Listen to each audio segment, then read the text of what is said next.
Okay, yeah, so we're going to open up to a Q&A in just a second, but I've got a couple of questions to be asked as well, just before we get started.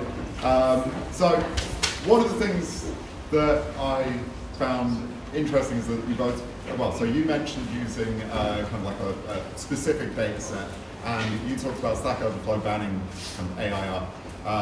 And I wanted to kind of like discuss whether there was a way to kind of make, well, use the internet in a way that doesn't have the huge amounts of like DALL-E generated images that are already there. So I've got this constant idea of the internet being completely polluted with that AIR, and whether there is going to be any way to use a data set or use generate a large language model based on what's online without it already being based on already existing large language models that were put out there.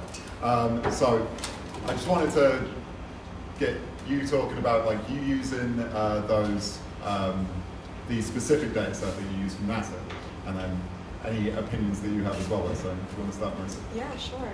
I think that's a really interesting question, and I thought a lot about it when I was developing this project. So one of the first things that I did when I started, when I chose my model, the reason why I chose Stable Diffusion is I actually did an initial test of the different models and how they did with the type of prompt that I wanted to give. And it's really interesting, the other like DALL-E and some of the other like text to image generations they produce really AI generated art.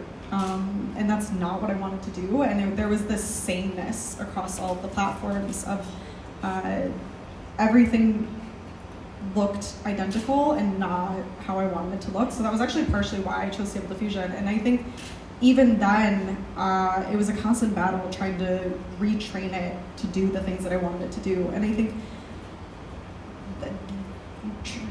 choosing Stable Diffusion, kind of choosing to train any type of latent diffusion model also has to come with the consciousness of the fact that these images are being produced based on stolen images and stolen art.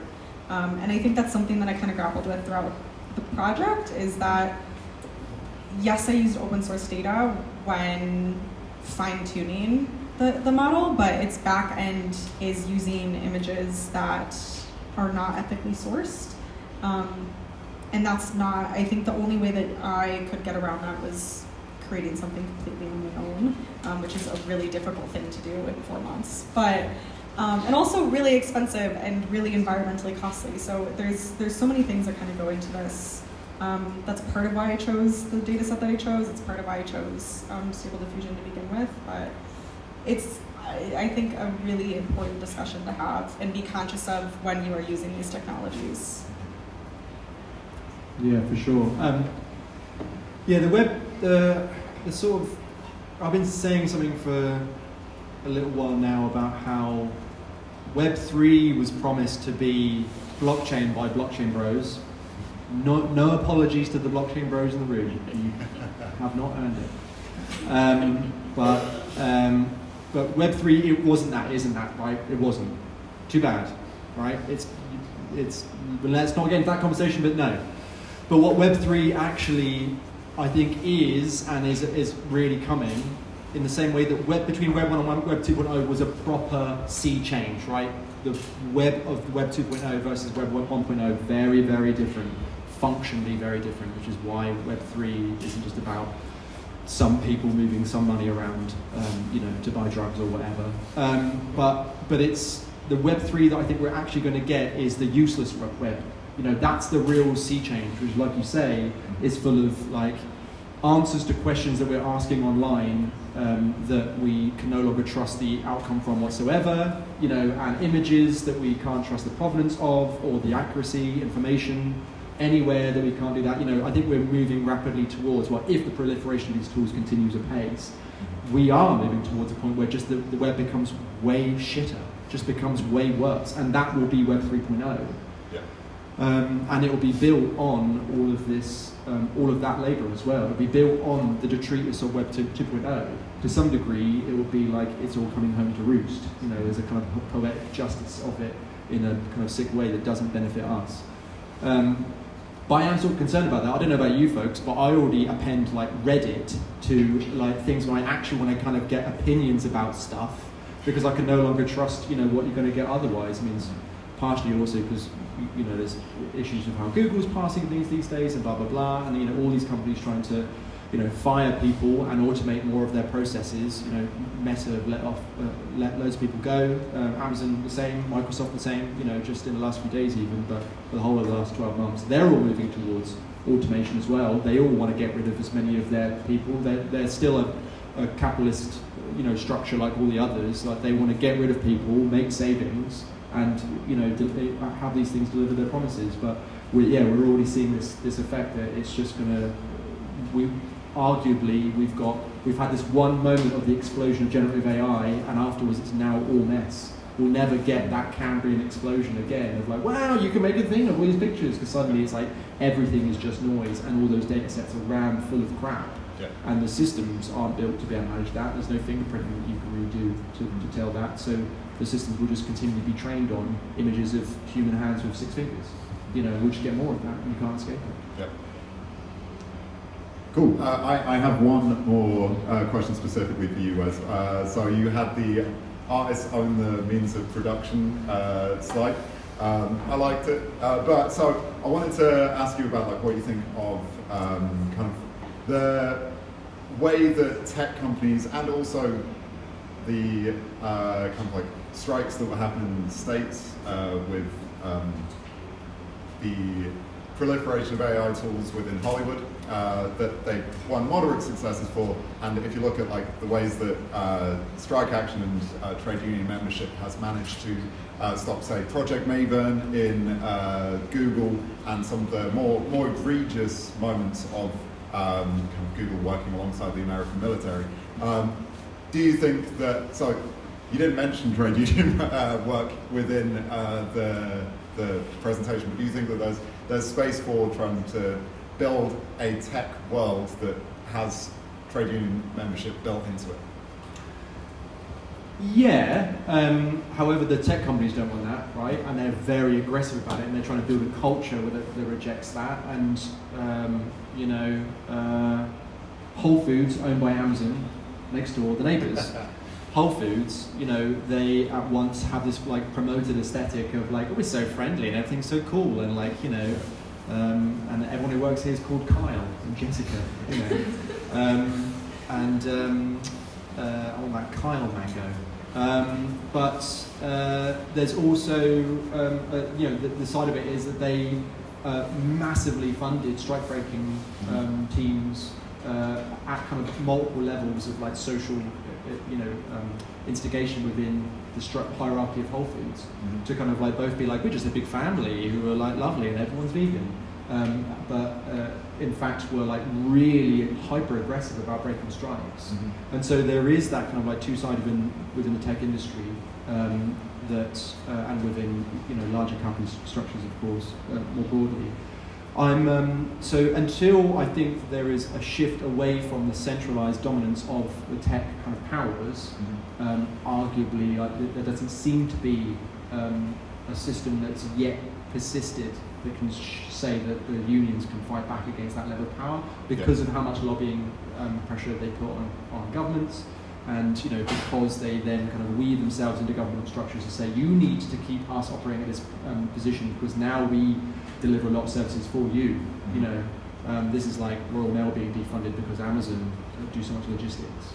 You know, it's about, and we were talking earlier about Palantir offering to manage the NHS's data backend for £1 for 6 months. That was what they charged. You know, Palantir, like probably the most evil tech company that most people have never heard of type thing. Peter Thiel, guy from PayPal, it's what he did afterwards, and it's bigger than PayPal. And if you didn't know who Palantir were, that's scary, right? But they're fucking evil.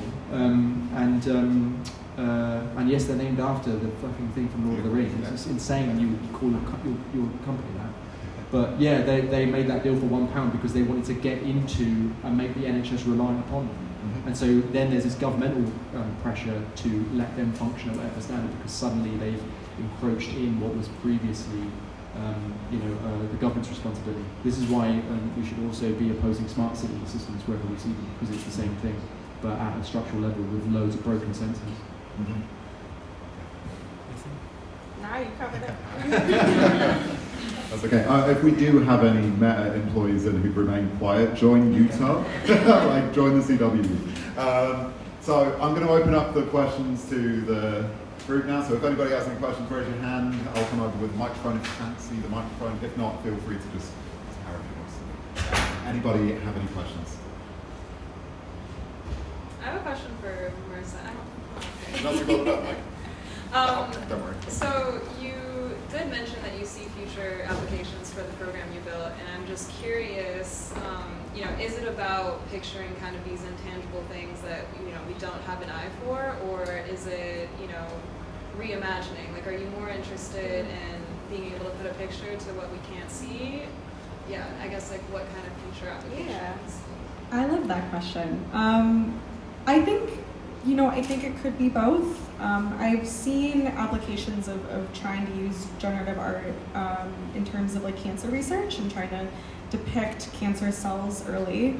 And I think that's a really cool and a really interesting application. But for me, it's more so the idea and kind of like pushing the traditional boundaries of what we see of these things and how they're made and how they're created and what they're used for. Because I think most people go on and want to use generative art to either, one, replicate something that they don't want to pay for, or two, I know some individuals that use it for kind of the beginning of their creative practice. And I think that there's a lot of opportunity to use these platforms in a way that might be new, in a way that combines different aspects. I don't necessarily think this is just applicable to generative art. I think that in terms of tech in general, it just goes back to this idea of sameness. I think a lot of people are trying to replicate the same thing over and over again. I mean, we can look at like how many versions of ChatGPT now exist or fighting to exist. And I'm more interested in how can we just use these tools in a way that is interesting, but potentially like a way that can benefit society in a better way. I mean, that being said, like envisioning exoplanets isn't necessarily going to do anything to how we function in society, but I think it's interesting to think about the access that it gives.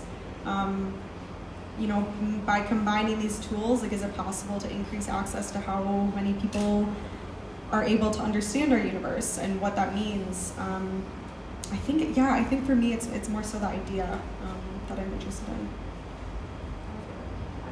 Noted. Anybody else have any questions to add to that? Your mic. Oh, it's alright. Yes. Shout. Yeah, I was really interested. Thank you for the talk, Wesley. It was so good, by the way. And I completely agree that like there's a lot of resources out there for you to like train your own models on your machines, and a lot of not engage with their platforms and stuff like that. But I kind of want to argue a possible kind of counterpoint in a way, like that. Do you think it's like kind of inevitable that we have to, engage with it at some point? Because like even with these like, independent people teaching you different things and how to run on their machines, is often built on kind of like research that these companies kind of get paid for. So it's almost like capitalists end from the beginning, and they're just kind of like packaging all the research onto the end product. I don't know if I'm getting this wrong, but I was just wondering what you might think of that. Yeah, it's I love a good counterpoint. Thank you. Yeah, it's tricky, isn't it? Right, because it's a really hard thing to unravel. At one point, part of me wants to just say one of the things that capitalism does very well is to make it look like the only game in town, right? Like it's one of its jobs. Capitalist realism is a concept of the great, sadly missed English philosopher Mark Fisher kind of coined about, and it's a great book if anybody's read it. It's quite small as well, quick read. It references The Fall quite a lot, the band, not like, of Christ. But in capitalist realism, he makes a really good argument for the fact that, like, yeah, part of the job of capitalism is to make it look like and to build structures that suggest that you need it. That the only way forward is it. And there's loads to point to the fact that's how those systems perpetuate. And because it generates money. And at the same time, to say that the research is inherent to companies is tricky, given that so much of the research actually comes out of universities. There's a deeper question there about the university's relationship to industry, which is why I personally, I'm more comfortable teaching in spaces that have got a more distant relation to industry, particularly the tech industry.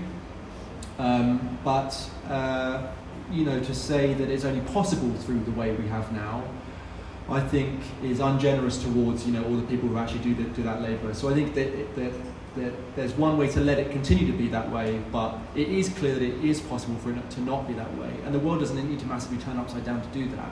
It's more about people making independent decisions to be like, I'm going to make this research open source, which loads of people do, because at the end of the day, again, one of the things I like about academia is that there's a lot of people who really believe in open knowledge, through there, and it's quite a beautiful thing. It's riddled with issues of all sorts, but the core is still something quite beautiful there. And so, and when so much of that research really comes through those avenues, I think we can't give up hope that we will never be able to escape that. But it does feel that right now, I totally agree with you that it feels very inescapable in a sense.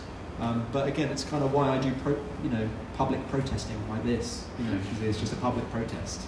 I've got a bad back, so marching around is not good for me anymore. So sitting down and shouting is a bit better. How do you feel? I mean, this is very proximate to you. Yeah. I was actually at a talk recently where the panelists were all Meta and DeepMind employees and directors. And this conversation came up, and someone from the audience asked, they were an academic, and their research recently had been completely overshadowed by research that was done by Meta. And so they kind of asked, how is it fair as a researcher to have this multi-billion-dollar company have the most access and the most resources, and they're able to get to these research conclusions faster than any person could. And the response that they gave, in my mind, was quite problematic, and it was very much the sense of that's on the university's fault. You're just not quick enough, you're not smart enough, and all of those things. And I think there's this distrust in these large companies, rightfully so, on research capabilities. And I think, I guess I find I fit more into academic institutions, and I think that there's still so much valuable research being done in those spaces, regardless of how Meta and Meta is Facebook. I hate calling it Meta though, because Facebook just feels so normal. That they're doing. Yeah, I know, but I hate that. I hate that so much. I think it's such a difficult conversation, and I think that research, for the sake of research, is still valuable, regardless of whether that research has been done before. I think there's so much that happens inherently throughout that process. And yeah, I think it's going to be a constant battle to go against that. And I think the second that we stop fighting that battle is when those companies kind of actually, win. I think, you could look at an example of how boycotts made Starbucks lose $13 billion. Silent protesting in subtle ways can still make a really big difference. Nice. Another good rallying cry. I like it. Any more questions at all? Can I ask a follow-up question? Yeah, of course. I was wondering to you guys, what does the not ideal, but a better world kind of looks like, and what are kind of the practical steps that we can take towards that? Do you want to start? I was hoping you could, so I could think while you were talking. Yeah, that's a good tactic. Yeah, you suckered me on that one. That's a lovely question, isn't it? I often get the opposite of how do we stop the end of the world, whereas yours is much, more productive. Again, I've been thinking a lot more about what a world after capitalism looks like. I'm not like a super blah blah blah capitalism dude, right? It's just that I'm thinking about power structures. It's a pretty big one. Patriarchy is another one, right? And there's a lot of different power structures, but if you really want to start talking to the way the systems work, you kind of got to start thinking about what's the underlying superstructure, right? So you need to read Marx, but you do need to be thinking about it from somewhere in that space, I think, to get a critical look. And again, I've been thinking about what things could look like post-capitalism, what stuff would survive, what stuff wouldn't, and I've been thinking about that there's some roles in society that would persist, and something that involves the sharing of knowledge, I think would. And I don't want to be like, I'm really into being a teacher. I like being a teacher, but it's one component of my practice. My teaching practice is an aspect of what I do. My art practice and my speaking practice and my writing practice are the other things, and they're all part of the same multi-document approach to what I do. I'm talking about the same things and all of it, but just to different people in different ways. But I do, the few times nowadays that I teach, which is unfortunately less than I used to, I am thinking to myself, this would look the same post-capitalism. I would still be stood here sharing knowledge with people who wanted to learn things, and I would maybe be doing that as well in the more receiving end. In whatever came after capitalism that wasn't the end of the world. Because obviously imagining a future that isn't the end of the world, that is post-capitalism, is like our big job. That's one of the hardest questions we have realistically. But I am looking for those little things where I'm like, yeah, this would fundamentally be the same. This wouldn't fundamentally change. How someone got there would change, but the fact that they were in this room doing this thing would stay the same. And that's, again, is sort of how I make decisions about how I spend my time, because I'm like, I'm only going to do things that I feel like would still function post-capitalism. Making art, talking about the art, those are things as well, and this does, and teaching does. But how we get there, I'm not sure, but trying to visualize the little bits of it that we can visualize, I think for me is useful. It's a useful thing to be like, well, can we start making a patchwork and then start looking at what the shared things and how could we facilitate those things about those systems, about systems of exploitation and violence, and it's like, there must be a way.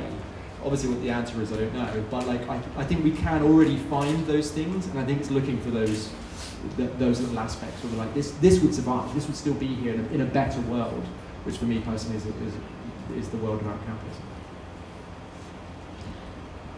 I'm really glad you went first, but I can't think of those things. That for me, thinking about what would exist and what wouldn't exist, I stresses me out. But I think, working in the space of technology and machine learning specifically, I do think a lot about the impact that we are currently having on the world and society as a whole. And one of the things that I think about often is just this carelessness of the technologies that we're developing and the technologies that we're using. Like my 11-year-old uses, or he's not mine, dear God, my nephew. That would be so scary, I'm not that old. My nephew, he's 11, and he knows how to use ChatGPT. He knows almost as much as I do about generative models, and in a way that he doesn't know what he's doing, and he doesn't know what he's using and all the things that have gone into that. And I'm currently working in a space where I'm working for these companies that look at AI and are just so enthralled and so excited about it, this new and shiny thing. And there's this lack of comprehension of, the environmental impacts that these models have, or the fact that a lot of these models have really shady ways of getting their data sets and training on their data sets. And I think for me, what I would love to see more of is, again, going back to this idea of education, is educating people on what these things actually do. I think, in the one hand, we would see a lot less absolute adoption of these technologies as soon as they're released. And I think we see a lot more critical approaches and critical uses of these things, which I think is really valuable. I think right now there's this lack of question of should we in the development space. And I think even when I think about the research that I do, I think on the surface it looks really cool and really shiny. And I'm not discrediting the fact that it's cool, because I do think it's cool. But I think when you find out how something works, it reduces its shininess. And I think, we talked about this earlier, like ChatGPT, for example, seems really cool and amazing and complex. And then when you understand how it works, it's not all that cool, it's not all that complex, and it's not all that smart. It does exactly what it was trained to do and nothing more than that. And so I think, educating people would solve a lot of the current problems that we have. And I think it would also solve this stress and anxiety that revolves around AI. I think a lot of people do fear this, and I mean rightfully so, as you mentioned, so many people have recently lost their jobs in the tech space of due to automating processes and things like that. And I think there's this fear in how AI works and its ability to require people to lose their jobs and things like that. But again, the second that you understand how it works, that fear kind of goes away. And I think educating people, even if it's a really simple way, is in my mind the easiest way to reduce the stress and this anxiety and hopefully have a more critical approach. Yeah, definitely. Seeing how obviously large language models are just parroting back what they're told is wild. So yeah, I think that was perfect. It's both of you. I'm going to extend that one. Do you think there's a place for AI in that utopian view of the future? But whether that be a very dominant place, or whether it be just to make the fun images. I don't know, Tony Blair in The Hague is the one that I like to go for, but so whatever you think, what place do you think AI would have in that utopian idea of post-capitalism? Do you want to start? Sure. Oh man, that's a tricky one. I would love to see AI not progress further, if I'm being quite honest. Do I think some of the futuristic aspects would be really cool? I do think there are certain ways that it could be grown and adapted in really useful terms. I would honestly love to see it capped a little bit more. But that is a very, I think, cynical interpretation of it. And again, I read things about OpenAI working with the U.S. military, and as an American, knowing that we spend more on our military than we do on a lot of Social Security is horrifying. And I would love to see things like that actually stripped back than grown. Not to say that there should be a qualm on innovation, but just maybe, again, more conscious innovation would be my version of a utopia. But that's a whole other conversation of whether or not that exists. Yeah, for sure. And the point about capping AI is super sacrilegious. How dare you cap progress? Yeah. Capital P progress, But yeah, the issue being is that, to go back to that thing I was talking about earlier about there being two futures, the shiny silver and glass utopia AI robots that magically repair themselves and no one is cleaning anything. And then the climate crisis, the issue being that the pursuit of the former is hastening the latter, because those are, as you've raised several times, and every time you raise that, I keep thinking, oh man, I'm the side now. Because you're the consumptiveness of this, which is something that I do care deeply about. My whole last project was about it, basically. The consumptive aspect of that is massive, notable. It's one of my other issues with Refik Anadol's work is that, again, he has the gall to say that his work's about the beauty of nature, and he's his carbon footprint, although carbon footprint is a bullshit thing, we know it was invented by BP to make us feel guilty and not attack them, but his carbon footprint is fucking outrageous, and he should not be allowed to sleep at night doing that sort of work at the scale he does it. with the narrative that it's about nature, and it's because of the nature of his tools that he's doing this in, because that's where he makes his money. But there's something about the presence of AI, an ideal presence, is that all artifacts have politics, right? Like, there is no neutral tool, but there's also no good tool or bad tool. It's just like how we're using it. So there must be an instance where there is loads of good AI, and a good AI, and not just like the ethical AI, because you can't make that. Because it's like saying, I want to make an unbiased anything, which you cannot. Can't do it with a chair, can't do it with a spoon, can't do it with AI. So you're all bored by this, I know. I told these people that loads of times. But there is something there about trying to imagine, okay, if it must be possible, if there must be a good AI, what does that look like? But also, and I think part of that conversation is, what does the bad AI look like? Which is kind of what I was doing today. It's like, this is the bad shit.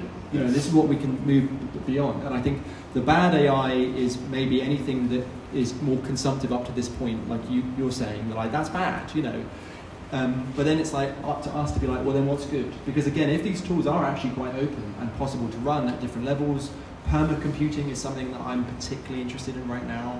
I don't know if you've come across that space yet, but super interesting. We'll have to Okay. Because I've only just discovered it. I'm trying to tell everybody, Okay.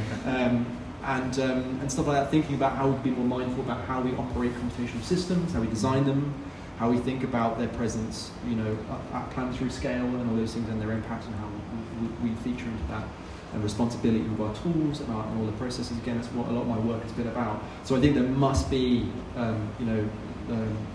the good AI that does exist in that, utopias don't exist, but in that better place for us, in the better place, that there must be a good AI, and it must, arguably be already possible to do, which is great.